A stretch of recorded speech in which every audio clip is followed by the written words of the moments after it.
دنیا کے لوگوں ایک درد دل لے کر حاضر ہوا ہوں، وہ یہ ہے کہ میری اور آپ کی بہن بلکہ ملک پاکستان کی عظیم بیٹی ڈاکٹر عافیہ صدیقی جو کہ 20 سال سے دشمنوں کی جیل میں بند ہے، آج میری بہن کی عزت کا مسئلہ ہو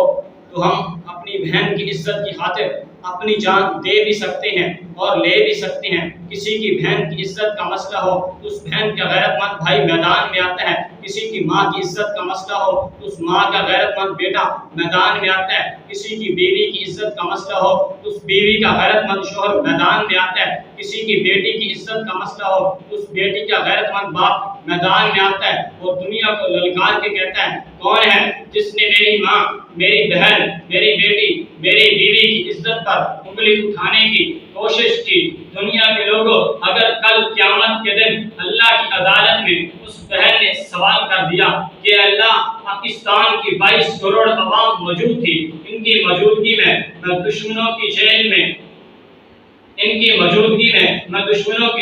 بند رہی، مجھ پر تشدد کی انتہا کی گئی، ظلم کی انتہا کی گئی، لیکن پاکستان کے عوام نے کوئی آواز نہیں اٹھائی۔ دنیا کے لوگوں، کیا قیامت کے دن اللہ کی عدالت میں جواب دینے کے لیے آپ کے پاس کوئی جواب ہے؟ دنیا کی عدالت میں نجائز فیصلے کو جائز کیا جاتا ہے، جائز فیصلہ نجائز ہو جاتا ہے، لیکن اللہ کی عدالت میں ایسا نہیں ہوتا۔ اللہ کی عدالت میں جائز فیصلہ جائز ہی رہتا ہے، نجائز فیصلہ نجائز ہی رہتا ہے۔ دنیا کے لوگوں، پھر آج میرے ساتھ ایک وعدہ کرو کہ آج کے بعد ہم اپنی بہن عافیہ کے لیے آواز بھی اٹھائیں گے اور اللہ سے گڑ گڑا کر مانگیں گے کہ اللہ ہماری بہن کو جلد از جلد باعزت طریقے سے رہائی دے۔ اور دنیا کے لوگوں، ایک ہی نعرہ ہر قصبے، ہر گلی، ہر محلے، ہر شہر میں ایک ہی نعرہ لگائیں گے کہ دشمنوں بس کرو، بہت ہو گیا، اب عافیہ کو رہا کرو۔ ہر محلے، ہر گلی، ہر شہر، ہر نوجوان،